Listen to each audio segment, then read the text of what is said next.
본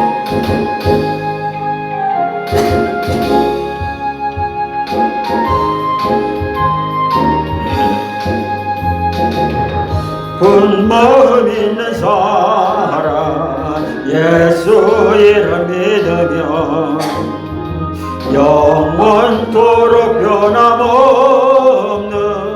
기쁜 마음 얻으리. 예수의 이름은.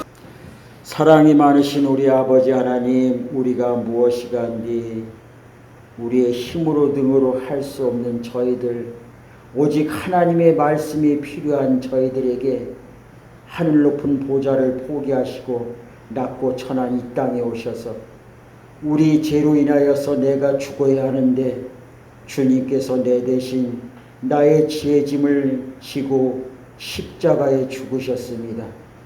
그리고 3일 만에 부활하셔서 우리의 가장 두려워하는 죽음마저도 승리로 이끄시고 우리에게 산소망 부활을 허락하셨습니다.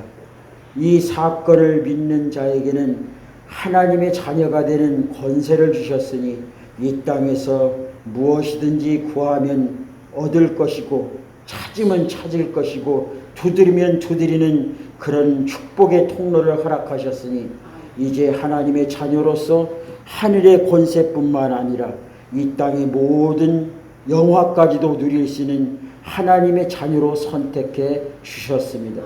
그러기에 우리들은 이제 하나님을 아빠 아버지라 부르는 특권을 허락하셨으니 주여 이 은혜가 너무나 감사해 하나님 앞에 나와 하나님이 가장 기뻐하시는 산 예배를 드리는 발걸음이 되었습니다.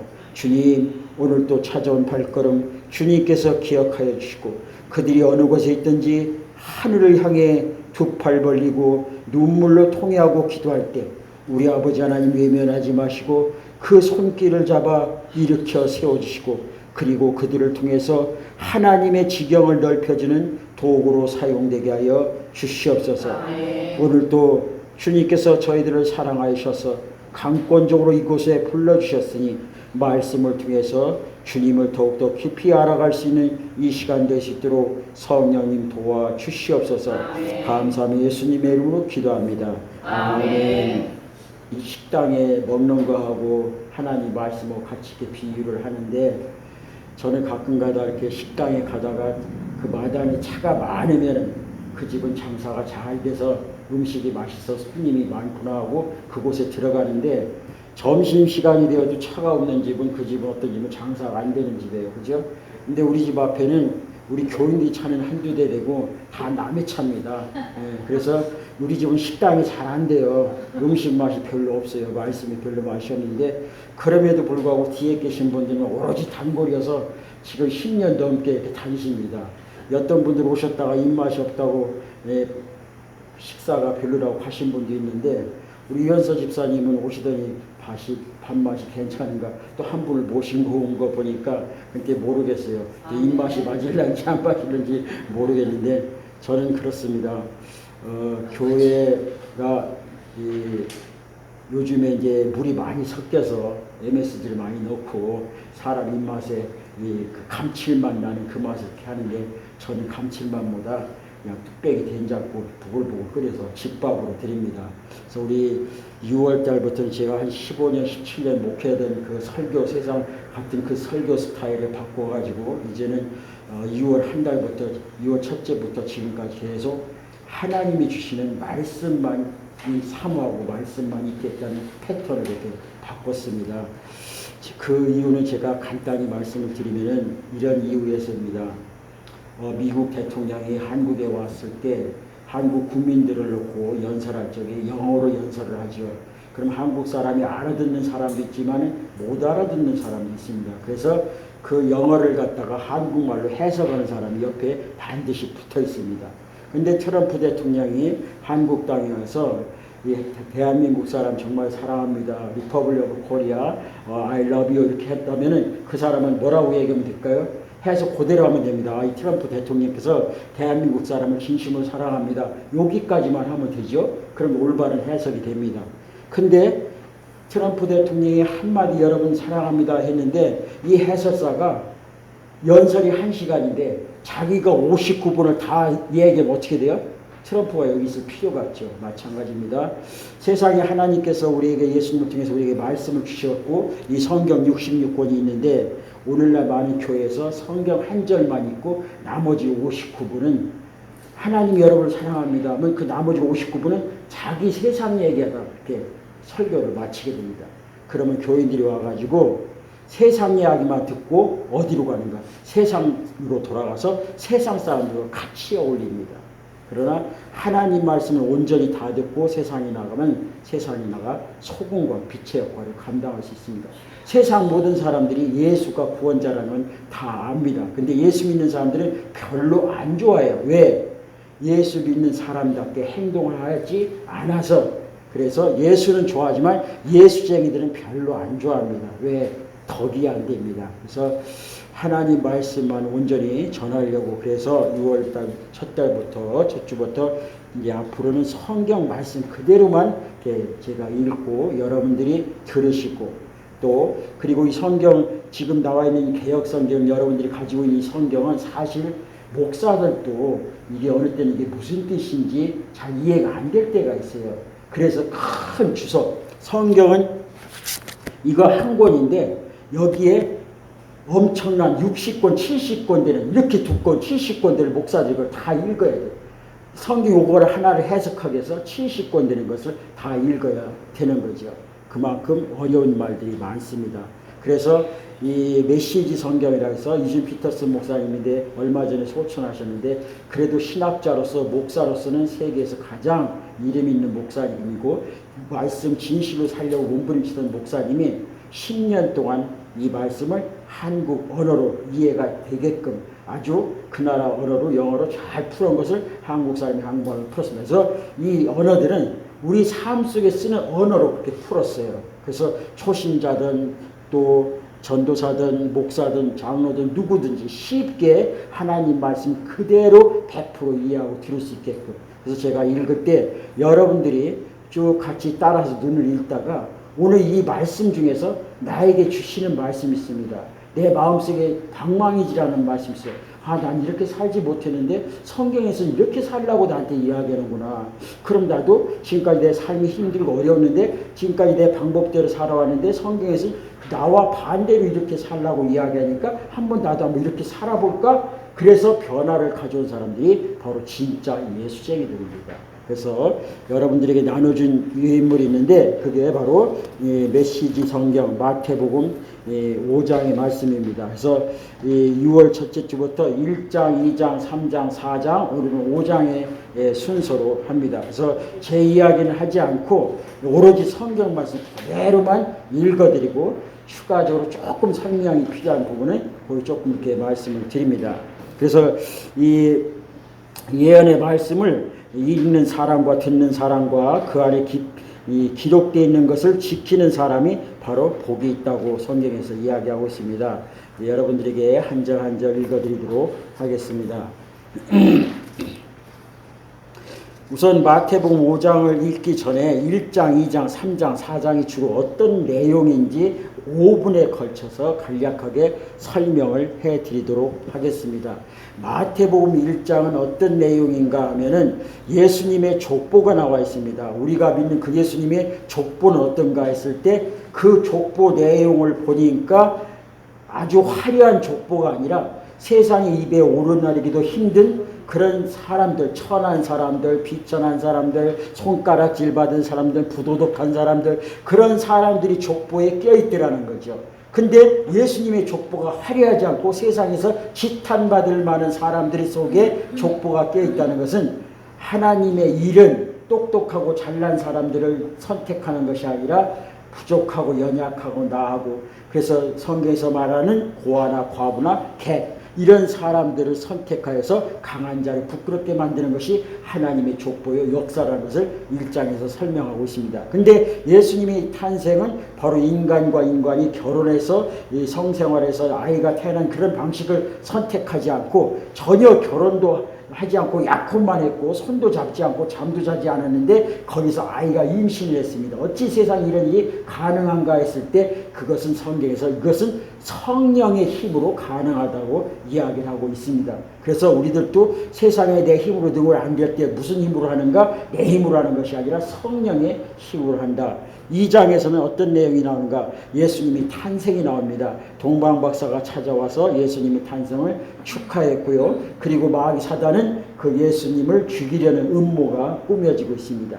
그 다음에 마태복음 3장에는 어떤 내용이 나오는가 하면 예수님께서 탄생하시고 나서 30세가 되고 31세 때 세례를 받습니다. 요단강에 가서 세례를 받는다는 이야기는 이전 것은 지나갔으니 보라 새 것이 됐고 예수 안에서 새로 살겠다는 의미죠. 나의 노력과 나의 의와 나 자아가 아니라 이제는 예수의 힘으로 하나님의 힘으로 살겠다는 고백이 바로 세례입니다. 그래서 예수님도 아무 죄가 없지만은 우리 인간과 똑같이 오셨기에 세례를 받고 그리고 4장에서는 3장에서 그리고 4장에서는 예수님이 시험을 당하시는데 3장 5절에서 시험을 당하시는데 바로 인생이 살아가는데 필요한 그런 가장 중요한 욕구들이 있는데 그 욕구를 말씀으로 승리를 거두시는 모습이 나옵니다. 그 다음에 4장에서는 예수님이 제자를 선택합니다. 예수님이 이 땅에 오셔서 하늘나라 복음을 선포하고 하나님을 이 나라를 가르치고 또 그들에게 제자 삼는 일 하기 위해서 바로 제자를 삼는데 그 제자들은 어떤 사람들인가? 그 당시 어부였고 자기의 모양으로 지금까지 몇십 년 잔뼈를 굵으면서 살아왔던 그들에게 예수님께서 그 모든 걸 내려놓고 나를 따르라 이렇게 이야기합니다. 그리고 예수님의 제자들이 이제는 예수님이 길을 돌아다니면서 오늘은 예수님의 제자들과 또 그런 많은 것들을 본 예수님이 병든 자를 고치고 마음이 상한 자를 치료하는 그런 모든 소문이 퍼지면서 많은 사람들이 예수님을 찾아왔습니다. 그 찾아오면서 예수님이 이제 산에서 이제 예수님의 제자가 되고 믿음의 사람, 복음을 받은 사람들이 이 땅에서 어떤 마음으로 살아야 하는가, 다시 말해서 예수 그리스도의 삶이 어떤 삶이 되어야 되는가를 오늘 본문 5장에서 설명을 해주고 있습니다. 제가 1절 2절 읽도록 하겠습니다. 예수께서 자신의 사역으로 인해 큰 무리가 몰려드는 것을 보시고 산에 올라가셨다. 예수께서 배우고 그분께 인생을 건 사람들도 함께 올라갔다. 조용한 곳에 이르자 예수께서 자리에 앉으셔서 산행에 함께한 사람들을 가르치셨다. 예수께서 하신 말씀은 이렇다. 예수님께서 산 꼭대기에 앉으시고 이 산은 이스라엘에 있는 산은 우리나라와 같이 높은 산이 아니라 우리나라에서 볼 수 있는 흔한 야산입니다. 야산에서 사람들이 많이 모여들었는데 그 중에 어떤 사람도 모여들었는가 하면 그 성경에서 이렇게 이야기하고 있습니다.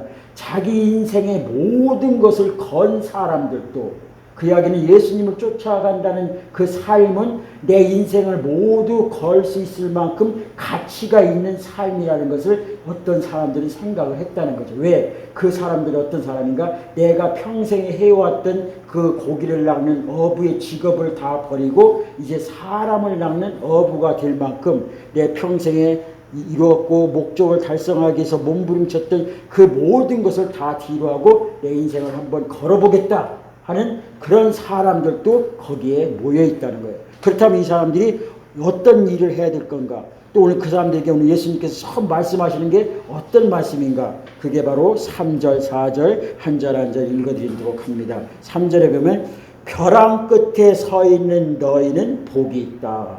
이게 무슨 얘기인가요? 지금 죽으려고 몸부림치는 사람, 자살하려고 하는 사람, 아니면 나의 가정의 파산에 이기에 있는 사람, 나의 부부간의 위기에 있는 사람, 그런 사람들이 오히려 복이 있다는 거예요. 세상이 이야기하는 사람들 어떤 사람이 복이 있는가? 행복한 사람, 잘 먹고 잘 입고 잘 사는 사람들이 복이 있다고 이야기하고 우리들도 그 복을 쫓아가는데 오늘 예수님께서 우리에게 이야기하시는 것은 어떤 내용인가? 벼랑 끝에 있는 사람이 복이 있다. 왜 그럴까요? 너희가 작아질수록 하나님과 그분의 다스림이 커진다. 벼랑 끝에 있는 사람은 어떤 사람인가? 모든 걸 다 포기한 사람이죠. 내 힘으로 아무것도 할 수 없다는 그런 사람입니다. 그러기에 그 사람은 누굴 볼 줄 아는가? 나를 누가 도와줄 수 있는가? 나의 도움이 어디서 없고 천지를 지으신 하나님께로다. 어떤 것처럼 하나님을 볼 수 있는 마음, 하나님을 내 안에 모실 수 있는 그 마음이 준비가 되어 있다는 겁니다. 그래서 그 나머지 말들은 다 쉬운 말이기에 제가 좀 이렇게 한 절 한 절 더 읽어합니다. 가장 소중한 것을 잃었다고 느끼는 너희는 복이 있다. 왜 그럴까요? 그때 너희는 가장 소중한 분의 품에 안길 수 있다. 5절 더도 말고 덜도 말고 자신의 모습 그대로 만족하는 너희는 복이 있다. 왜 그럴까요? 그때 너희는 돈으로 살 수 없는 모든 것에 당당한 주인이 된다. 우리 눈에 보이는 가치 돈이 최고인 줄 아는데 가정의 행복을 해서 돈을 버는데 그러나 가정의 한 부분이 무너지게 되면 내가 벌었던 그 돈을 다 쓰면서까지 그 가족을 구원하려고 하는 것이 바로 우리의 삶입니다.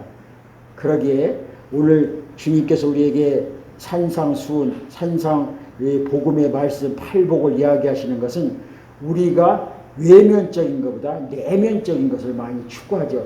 보이는 것보다 보이지 않는 세상, 우리가 돈으로 보이는 그 가치보다 보이지 않는 가치를 더 중요시 여긴다고 볼 수가 있습니다. 6절에 하나님께 입맛이 당기는 너희는 복이 있다. 그분은 너희 평생에 맛볼 최고의 음식이요 음료로다. 참 성경 말씀을 굉장히 우리가 벌써 쉬운 언어로 이렇게 표현을 했습니다. 그 본질에서 벗어나지 않는 그 범위 내에서. 그 다음에 7절에 보면은 남을 돌보는 너희는 복이 있다.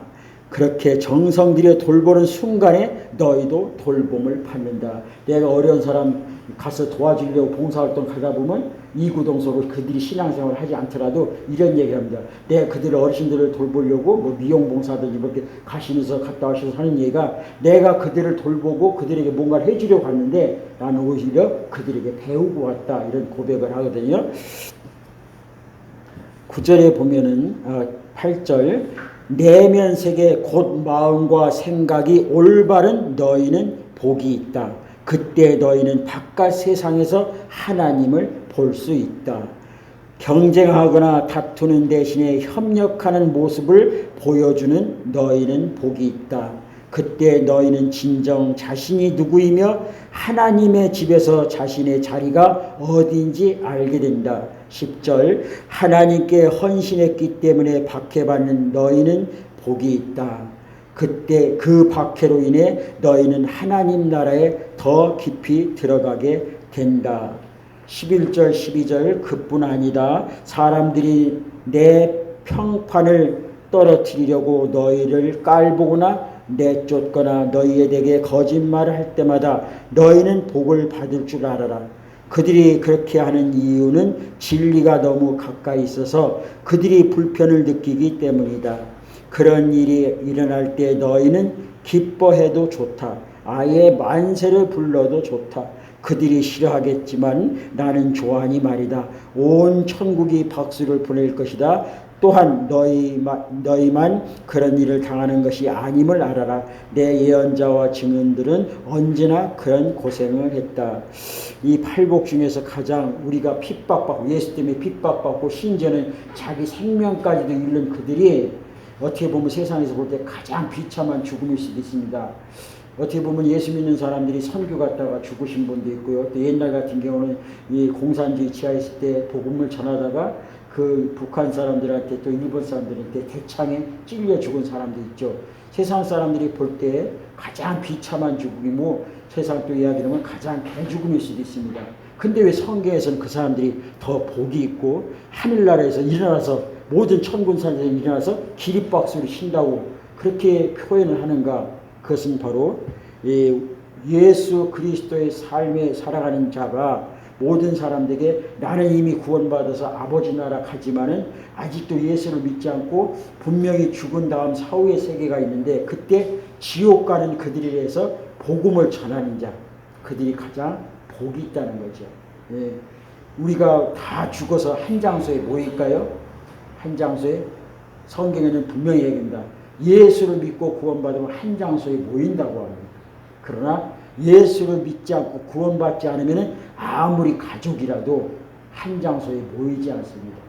하다못해 외국에 가서 같이 한 동네 사람들이 여행을 갔을 때 한 곳에 모여 할 곳에 한 아주머니가 그곳에 모이지 않고 길을 잃어서 헤매고 있다면 그곳에서 많은 사람들이 가슴 아픔으로 그 사람을 찾을 겁니다.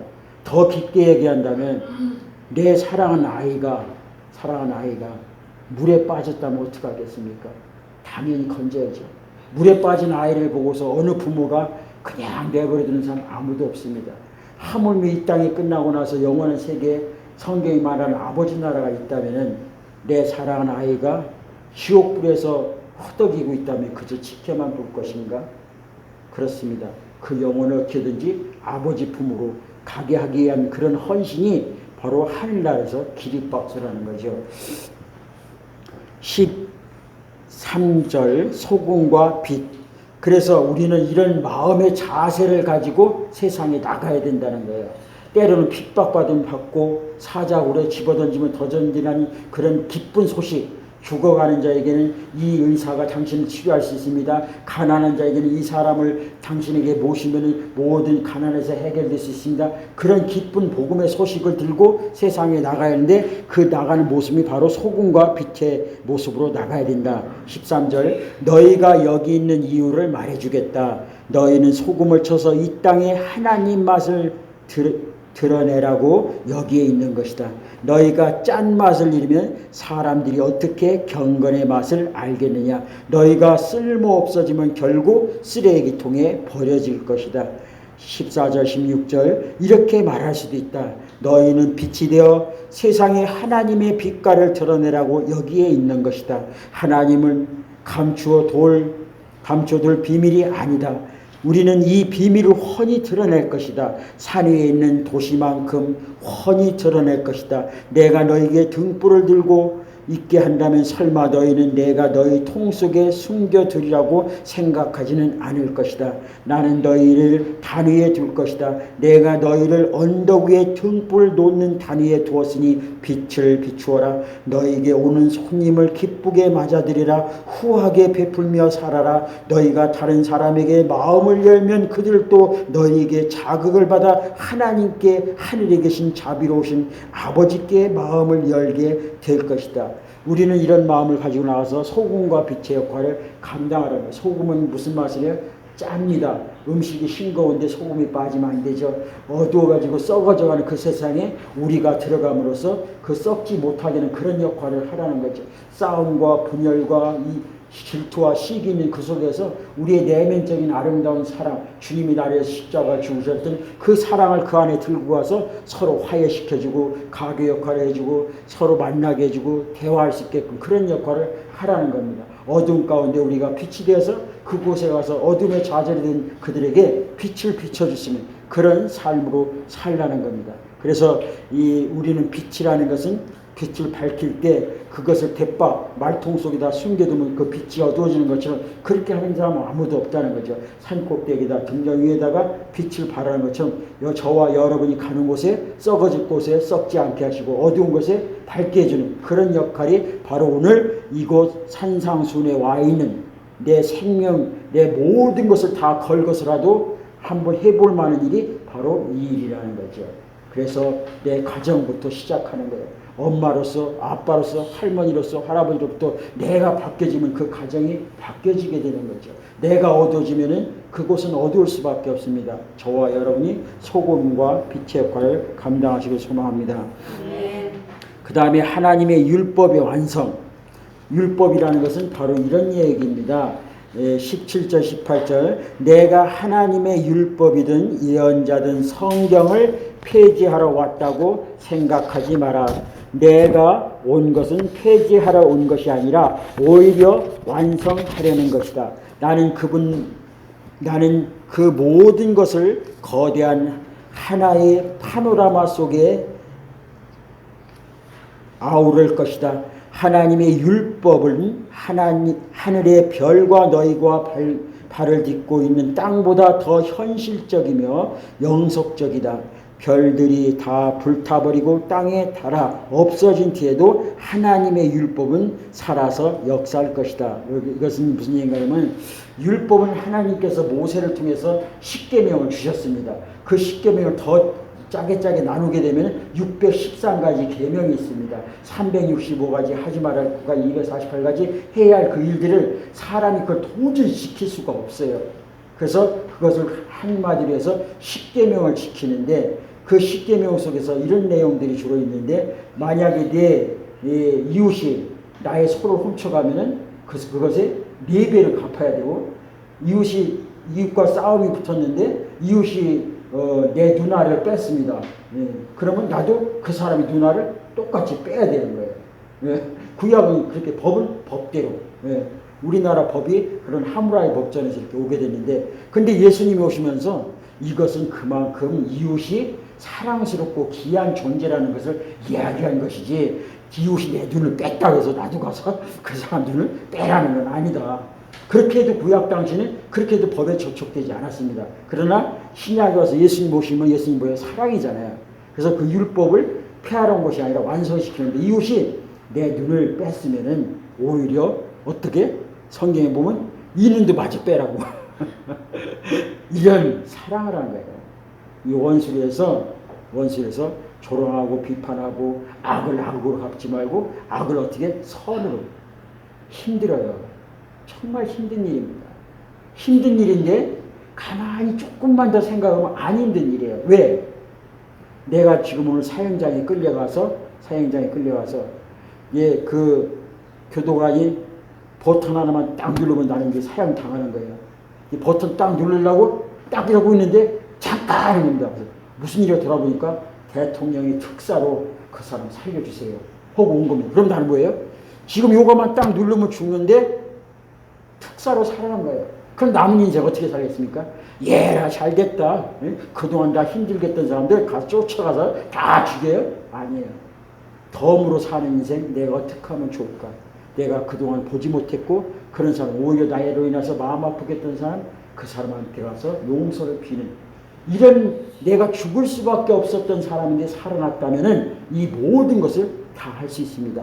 오히려 원수를 끌어낼 수 있어요. 그래서 여러분들이 잘 아는 손양원 목사님은 그 아들을 잃었습니다. 태창에 찔려 죽었어요. 근데 그 찔려 죽인 그 사람을 자기 아들로 삼아서 그를 목사로 만들었습니다. 이게 바로 사랑입니다. 우리 보고 그렇게 살라는 겁니다. 억울하잖아요. 그러나 우리 이미 죽을 수밖에 없었는데 살아났잖아요. 그럼 안 억울하잖아요. 의사 선생님 앞에 환자들 그러잖아요. 뭐 기업에 최고 가는 기업이 나 생명만 살려주면 아니 생명 1년만 연장해주면 내 재산의 수천억의 반을 준다고 그러잖아요. 근데 우리는 덤으로 몇십 년을 살잖아요.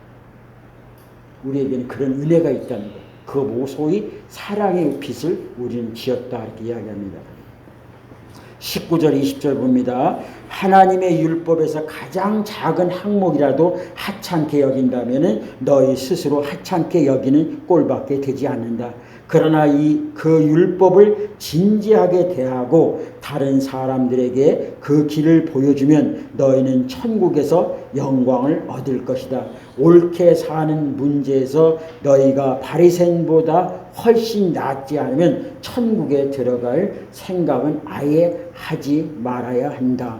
우리가 바리새인보다 좀이라도 나아야 된다는 거예요. 그럼 바리새인은 어떤 사람인가? 그 사람들이 3가지 항목이 있는데 거긴 그 내용은 여기 안 나와 있기에 제가 설명을 해드리면 바리새인은 이런 사람들입니다. 그 당시 성경을 연구했던 사람인데 한마디로 이야기하면 입만 나발나발나발하고 행동이 따르지 않는다는 사람이에요. 네, 나 너 사랑한다 하면서도 속으로 일을 끙끙하는 사람. 요즘 그런 많이 하죠. 요즘은 사람들이 서로 대면을 잘 하지 않습니다. 주로 카톡으로 대화를 하죠. 그래서 저는 웬만한 일이면 중요한 이야기는 카톡을 안 하려고 해. 카톡은 내 마음을 속이고 얼마든지 이야기를 좋게 할 수 있습니다. 속에는 칼을 들고 있어서 사랑해 얼마든지 이야기할 수 있어요. 그래서 직접 보면은 그 사람의 마음을 그냥 눈을 보면 마음을 알 수 있죠.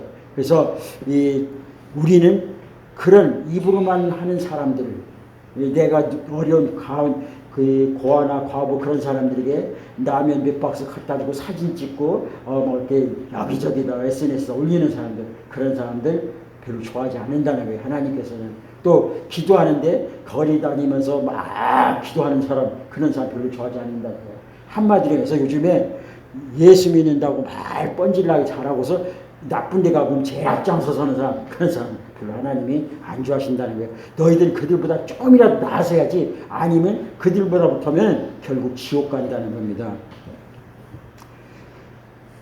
말이 사람을 죽인다. 그러니까 우리 보고 말 조심하라는 거예요. 21절부터 22절. 너희는 옛사람에게 주어진 살인하지 말라는 계명을 잘 알고 있다. 내가 너희에게 말한다. 누구든지 형제나 자매에게 화만 내도 살인을 범한 것이다. 무심코 형제를 바보라고 부르면 너희는 법정으로 끌려갈 수 있다. 생각 없이 자매에게 멍청이라고 소리 지르면 지옥불이 너희 코앞에 있다. 가장 단순한 진실은 말이 사람을 죽인다는 것이다. 이거 보면 섬찟하지 않으세요? 아이고 저놈의 새끼 저거 못 되려고 내가 저놈의 새끼를 낳고 내가 미역국을 먹었느니 그 사람은 지금 문 앞에서 지금 다음 순서 들어오세요. 말 조심해야 되고요. 이왕이면 말을 하더라도 세계에서 가장 존경받을 놈아 어찌 이렇게 엄마 마음을 속상하겠냐, 이렇게 저 죽을 놈의 새끼 이렇게 하지 말라는 거예요. 멍청이라고 해도 바보라고 해도 이미 그 사람은 지옥불 앞에 지금 대기하고 있다는 사람입니다. 그만큼 왜 우리 혀에는 권세가 있죠. 일본 사람이 연구했던 것처럼 물도 이렇게 생명 있는 것처럼 물도 듣고 생각한다. 그래서 물에다가 좋은 음악을 틀어주면 그 물이 오랫동안 상하지 않고, 또 똑같은 물임에도 불구하고 거기다가 락이나 잘못된 그런 음악을 틀어주면은 그 물이 금방 상해버린다는 거예요. 이거는 제가 말씀하지 않았더라도 주변에 양파를 통해서 시험한 사람이 있고 별의별 사람이 다 있는데, 실질적으로 밥도 좋은 음악을 틀어주면, 좋은 약을 칭찬해주면 밥이 금방 쉬지 않고, 쉬더라도 푸른 곰팡이가 나는데 그렇지 않고 막 험담한 그런 밥은 금방 쉬어버리고 아주 새까만 곰팡이가 낀다는 거예요. 하물며 우리의 모든 영적으로 된 우리가 스스로 누군가가 욕을 먹고 그런다면은 그 사람 마음이 그만큼 살이는 거나 마찬가지죠. 23절, 24절 봅니다. 이런 문제에서 나는 너희가 이렇게 행동하길 바란다. 말이 이렇게 중요하니까 이렇게 행동하길 바란다. 내가 예배당에 들어가서 헌금을 드리는데 갑자기 어떤 친구가 너에게 원한을 품고 있는 것이 생각나거든 헌금을 내려놓고 즉시 나가 그 친구에 가서 화해하여라. 반드시 그렇게 하고 난 뒤에 돌아와 하나님과의 일을 마무리하여라.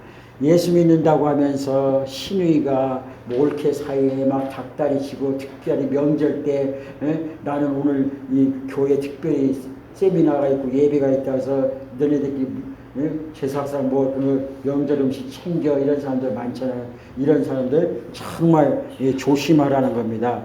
내가 예배당에서 하나님 앞에 기도하러 왔는데 순간 누군가가 나에게 나로 인해서 마음 아프고 힘들어한다면, 그것이 생각이 나면은 바로 예배 드리다 말고 돌아가서 그 사람에게 화해를 하고 용서를 빌고, 그래요. 결국 여기서는 한국말로 가장 쉬운 말이 무슨 얘기냐면, 복 받으려면 복 받을 짓을 해라. 내가 하나님 앞에 예배 드린다고, 옛날에 미량이라는 영화 있죠. 아주 그 유명한 영화. 바로 이런 것을 대변해 주는 겁니다. 그 사람이 내 아들을 죽였는데 나는 그 사람이 너무 괴로운 거예요. 어떻게 세상에 내 아들을 죽일 수가 있어? 살려만 뒀더라도 이렇진 않지.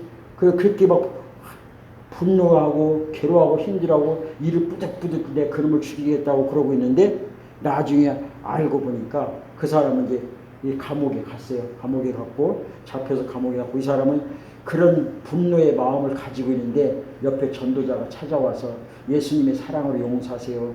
당신의 아들은 그게 같지만은 예수님께서 당신을 위해서 생명을 드렸던 것처럼 모든 것을 평화로운 마음으로 그들 용서하세요. 그래서 네 마음속에 신앙이 들어가서 그 마음속에, 그래, 그 살인자, 내 아들을 죽인 살인자지만 내 감옥에 쫓아가서 그 사람 면회하고 내가 너를 용서했으니까 편안히 쉬세요. 그렇게 해야 되겠다고 마음먹고 감옥에 가서 면회를 했어요. 그때 그 사람이 떠났는데 얼굴이 너무나 평안한 거예요. 나는 내 아들이 죽어서 너무나 힘들고 있는데 이 사람 감옥에서 너무나 평안한 거예요.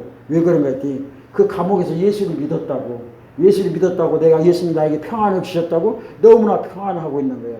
그러니까 이 여자가 분노하죠. 어떻게? 나도 너를 용서 안 했는데 누가 너를 용서했단 말이냐. 결국 이 말씀을 비춰보면 이 사람은 비록 감옥에서 예수를 만났을지라도 그 죽인 자의 어머니가 왔을 때는 죄인의 모습으로 서야지. 왜? 이 사람은 용서를 받지 않았기 때문에. 그래서 오늘 말씀에 보면 하나님 앞에 내가 무언가를 얻기 위해서 무언가를 구하기 위해서 가서 예배를 드리고 기도하기 전에 나로 인하여서 누군가 상처를 받았다면 그 사람과 용서를 빌고 와서 하나님 앞에 예배드리라. 결국 예수님은 화해의 하나님, 용서의 하나님이라는 것을 우리에게 이야기하고 있습니다.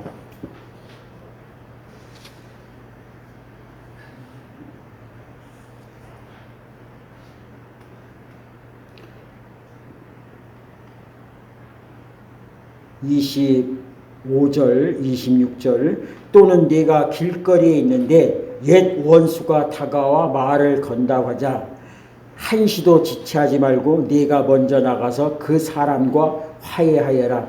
그의 이력을 보건대 그 사람이 선수를 치게 되면 너는 결국 법정에 서게 될 것이고 어쩌면 감옥에 갈지도 모른다. 그렇게 되면 너는 엄청난 벌금을 물지 않고는 거기서 나오지 못할 것이다. 결국 사람과 얼른 내가 믿는 자가 화해를 해야지. 자존심 때문에 화해하지 못하면 결국 그것이 골이 깊어지면서 결국 부부간에도 서로 이렇게 고소하고 그런 일이 생기잖아요. 이웃이 나를 먼저 고소를 한다는 거예요. 그래서 내가 먼저 손 내밀지 못하고 내가 먼저 용서하지 못했던 우리가 주님 앞에 고백하고 찬양하고 기도하는 것처럼 우리 믿는 자, 우리는 어떤 사람이에요? 죽을 수밖에 없었던 내가 살아났잖아요. 덤으로 살잖아요. 그러니까 어렵고 힘든 이고 자존심 내세우지 말고 내가 먼저 손을 내밀고 용서하라는. 그렇지 않으면 오히려 그 사람이 나를 감옥에다 집어넣을 수도 있다는 겁니다. 간음과 이혼에 대해서 27절 28절 얘기합니다. 너희는 남의 배우자와 동침하지 말라. 계명도 아주 잘 알고 있다. 10계명 중에 하나이죠. 그러나 단숨에 동침하지 않는다고 해서 너의 덕을 지켰다고 생각하지 말라. 너의 마음은 너의 몸보다 훨씬 빨리 정욕으로 더럽혀질 수 있다. 아무도 모르는 것 같은 곁눈질 또 너희를 더럽힌다. 결국 이건 무슨 간음에 대해서 이야기하는 건데 다른 이웃의 여자하고 내가 잤다고 해서 그것은 간음인데 그래서 내가 자지 않았다고 해서 나는 간음 안 했다고 자신만만하게 이야기하지 말라는 거예요. 이렇게 지나가다가 이웃집 여자가 예쁘면은 나는 몸은 빨리 가려고 하는데 눈이 이렇게 돌아가잖아요. 그러면 그것조차도 어떻게 마음으로 저 여자 예쁘다 이거 간음했다는 거예요. 다른 사람들한테는 안 들켰죠. 그러나 누가 보고 계셔? 하나님이 내 마음을 보고 계시잖아요. 그러면은 제가 가다가 이 앞에 딱 보니까 120km 막 가다가 딱 보니까 뭐가 있어요? 감시 카메라가 있어요. 그래서 속도를 줄여서 80으로 쫙 맞춰갑니다. 저는 어떻게 해요? 교통법규 위반한 사람이 아니죠. 근데 어떻게 됐어요? 실은 위반한 사람입니다. 저와 마찬가지예요. 나는 간음 옆에 여자고 잠을 앉았다 해서 간음을 안 거냐. 나도 모르게 하루에 수십 번 수백 번 간음을 한다는 거예요. 남의 물건을 보고 좋은 말을 하고 화스럽게 하는 그 자체도 간음이 되는 거예요. 실은. 그래서 우리는 우리의 마음을 누가 아느냐? 다른 사람 몰라도 내가 알고 내 마음을 누가 아는가? 하나님이 아는 거죠. 29절 30절 이 일에 실제로 쉬운 것이라고 생각하지 말라. 네가 도덕적으로 순결한 삶을 살고 싶다면 너는 이렇게 해야 한다. 내 오른쪽 눈이 음흉하게 곁눈질하는 것을 알아차리는 순간에 너는 그 눈을 멀게 해야 한다. 한눈으로 살 것인지 아니면 도덕적 쓰레기 더미에 내던질 것인지 너는 정해야 한다. 또 남을 해치려고 내 오른손을 드는 순간에 너는 그 손을 잘라버려야 한다. 내 존재 전체가 영원히 쓰레기 더미에 버려지느냐 차라리 피 묻은 몸뚱으로 사는 것이 낫다. 참 이것도 보면은 그만큼 신앙이 살기가 얼마나 힘든가. 근데 하나님 앞에서 사는 겁니다. 하나님 앞에서 내가 예를 들어 여기서 이제 한 가지 이제 얘기하면 내 눈이 범죄를 했다는 거죠. 지나가다가 나는 내 오로지 내 아내만을 생각한다고 생각하는데 가다가 예쁜 여자가 있어서 눈이 이렇게 돌아갔어요.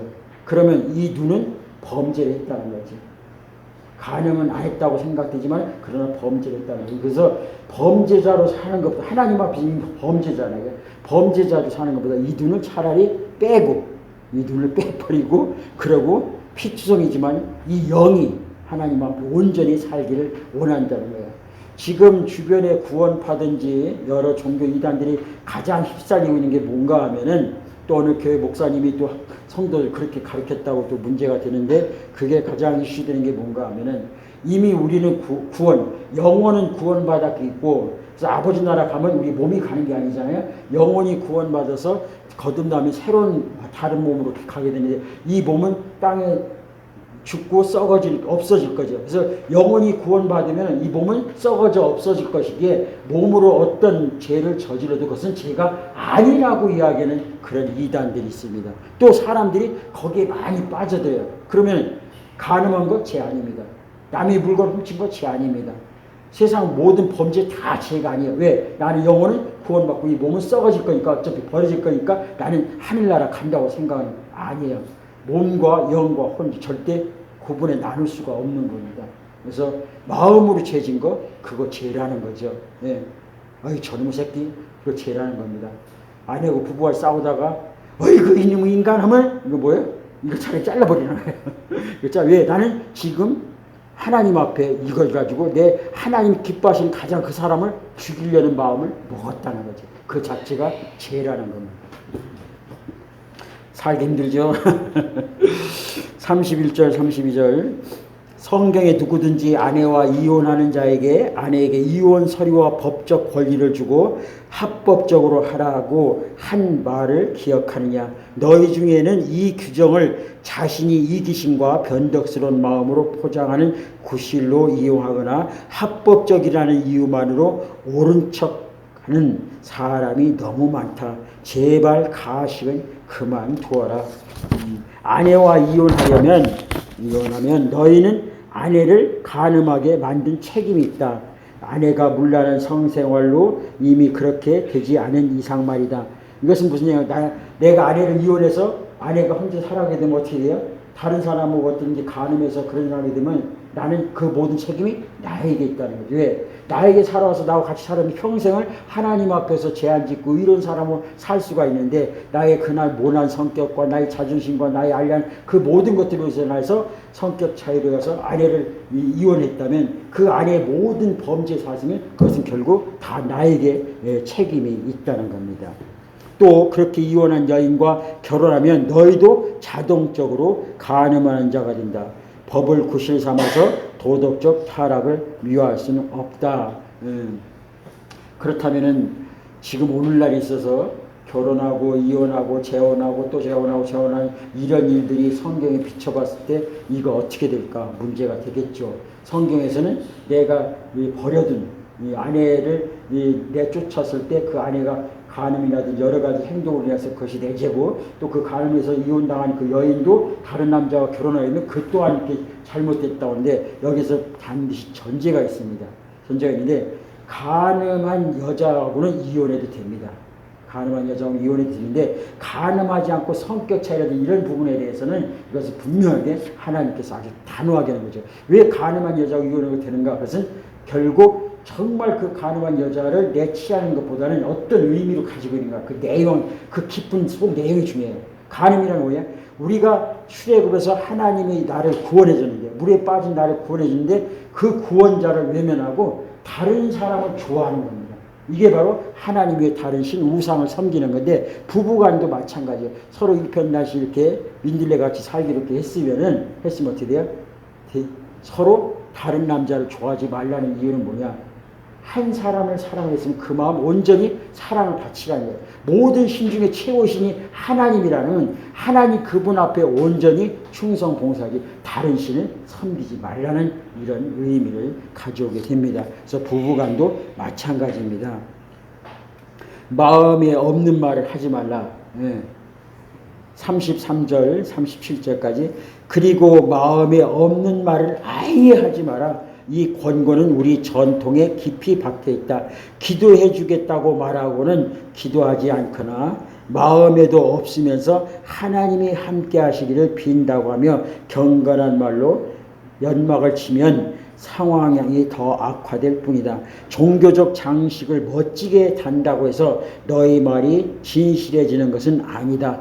너희 말을 거룩하게 할수록 그 말의 진실성은 떨어진다. 그러면 그렇다, 아니면 아니라고 하여라. 자기 뜻을 관철하려고 말을 조작하다가 잘못된 길로 빠진다.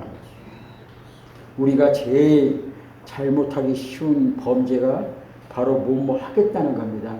아이고 친구 오랜만에 내가 이제 밥 한번 살게, 이 말 많이 하죠. 그렇게 살 것 같았으면 우리나라 그 식당 경제 어려움 없을 겁니다. 맨날 밥 먹느라고 거의 다 안 지키죠. 아이고 목사님 특히 가장 범죄하기 쉬운 단어가 기도하겠습니다. 아이고 집사님 저 기도하겠습니다. 기도하겠습니다. 저는 그동안 이제 그런 일을 많이 해왔는데 이제부터는 우리 삶 속에서 꼭 지켜야 할 거를 해야 되잖아요. 그래서 제 핸드폰에 기도 수첩이 있습니다. 그래서 거기다가 저에게 기도를 반드시 요청한 사람은 거기다 적어가지고 그 핸드폰에 계속 기도를 하죠.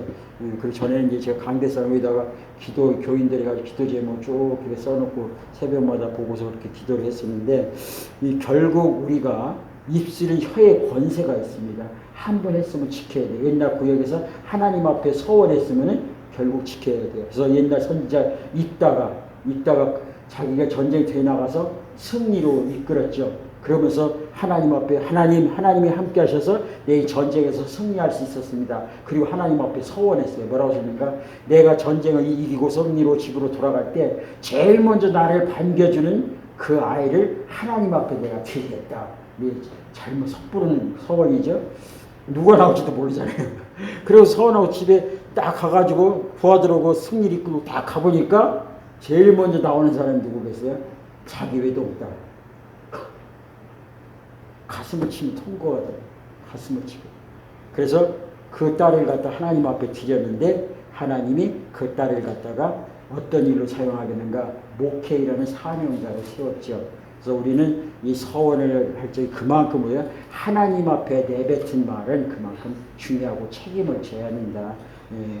그래서 말 한마디가 사람을 죽이기도 하고 살리기도 하는 거죠. 그래서 우리가 섣불리 할 수 있는 걸 할 수 있다, 할 수 없는 걸 할 수 없다.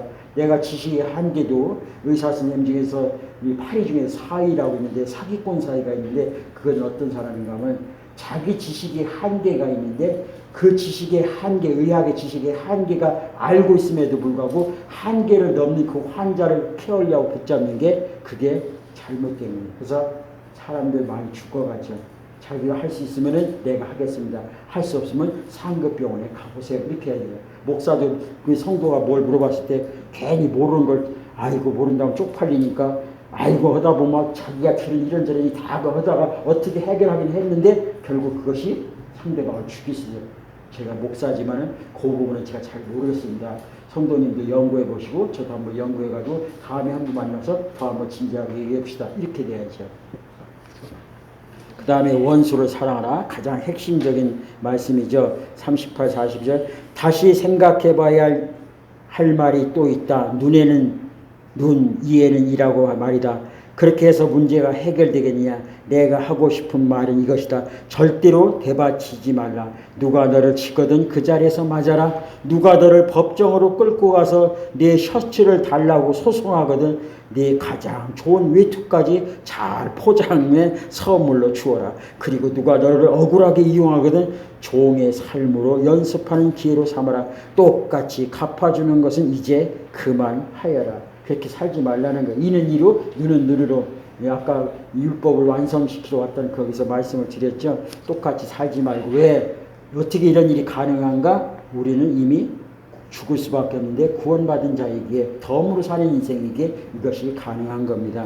너그럽게 살아라. 43절 47절. 너희는 옛 율법에 기록된 친구를 사랑하라는 말과 기록에 있는 없지만은 원수를 미워하는 말이 잘 알고 있다. 나는 거기에 의의를 제기한다. 나는 너희에게 원수를 사랑하라고 말하겠다. 원수가 어떻게 하든지 너희는 최선의 모습을 보여라. 누가 너희를 힘들게 하거든 그 사람을 위해 기도하여라. 그러면 너희는 너희 참된 자 하나님이 만드신 자아를 찾게 될 것이다. 하나님도 그렇게 하신다. 그분은 착한 사람이든 악한 사람이든 친절한 사람이든 비열한 사람이든 상관없이 모두에게 가장 좋은 것 해의 온기와 비의 양분을 주신다.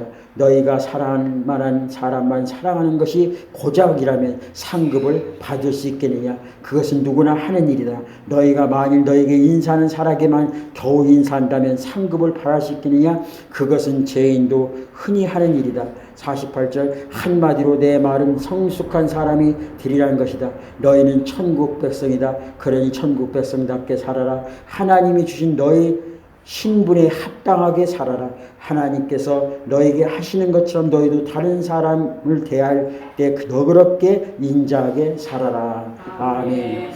결국 하나님께서 우리에게 원하시는 건 뭘까? 너에게는 하늘의 권세를 너에게 주었다는 거예요. 다시 말해서 우리는 하나님의 아들, 딸이라는 그런 특권을 주었는데 아주 작은 거에서 목숨 걸며 싸우지 말라는 겁니다. 돈으로 표현한다면 우리가 천억 대, 몇천억 대의 재산을 가지고 있는 사람인데 그 재산을 가졌는데 내가 노력하고 수고해서 가진 것이 아니라 하나님께서 우리에게 그 돈을 주셨어요. 근데 어떤 사람이 나에게 빚을 졌는데 5천원 빚 졌어요. 나는 공짜로 1,000억이라는 돈을 받았는데 이 사람 나에게 5천원 빌려가지고 안 갚았어요. 그러면 그 사람 어떻게 할까요? 안 갚아도 돼, 괜찮아. 이렇게 돼. 이게 사람 마음이죠. 근데 우리는 어떻게 해요? 그 사람을 갖다가 멱살을 잡고 너 왜 내가 5천원 안 갚아? 예? 갖다 감옥에다 넣는다는 거예요. 예수 믿는 사람은 1,000억으로 비교할 수 있는 엄청난 것을 우리가 이미 죽을 수밖에 없는 우리가 구원을 받고 하나님 나라, 죽으면 하나님 나라에 가는 그런 특권을 받았는데 세상에 서면서 자지질지고 그런 것 때문에 목숨 걸고 싸우지 말라고. 그러다가 마음 상하고 속 상하면 병들고 내 마음이 혼폐해지고 타락할 수밖에 없다는 거예요. 큰 사람답게 하늘나라를 소유한 사람답게. 우리가 옛날에 어렵고 가난할 때 미국 시민권 하면 대단했습니다. 그 미국 시민권을 가진 사람답게 살라는 거예요. 우리는 가끔 가다가 지나가다가 지금은 좀 많이 우리나라 바뀌었지만 안녕하세요 인사하면은 저 사람 다 처음 본 사람인데 왜 인사지? 다른 사람한테 인사했나? 주위 분들이 보냅니다. 그럼 난가 이상하다 캬우뚱겨가지고 갑니다. 서양 사람들 어떻게 해요? 기독교와 밑바탕화 된 사람들은 안녕하세요 하면 안녕하세요 처음 봤는 서로가 안녕하세요 이렇게 사는 거죠. 결국 이거는 내 안에 사랑과 우리는 모두가 하나라는 마음이 녹아내릴 때 그런 일이 가능하고 저와 여러분 천국을 소유하고 그리고 모든 특권 하나님을 나의 아버지로 고백하는 자에게는 하나님의 시민권을 가진 사람답게 이 땅의 소금과 빛의 역할을 감당하신 저와 여러분 되시길 간절히 소망합니다. 기도하겠습니다. 사랑이 많으신 우리 아버지 하나님 은혜와 사랑을 진심으로 감사드립니다. 우리가 무엇이간지 이렇게 사랑하셔서 하나님의 특권, 하나님의 자녀로서 살아갈 수 있는 교훈들을 우리가 받았습니다. 힘들고 어렵지만 이렇게 사는데 너무나 때로는 손해보는 것 같고 바보 같은 행동일 수도 있습니다. 그러나 우리는 세상 사람들이 알지 못하는 하나님을 아버지라 부르고 하나님 나라 시민권을 엄청난 특권을 가졌기에 모든 것을 배려할 수 있고 양보할 수 있고 사랑할 수가 있습니다. 주님 이 마음 갖고 살아갈 수 있는 성령의 역사를 허락하여 주시옵소서. 감사하며 예수님의 이름으로 기도합니다. 아멘.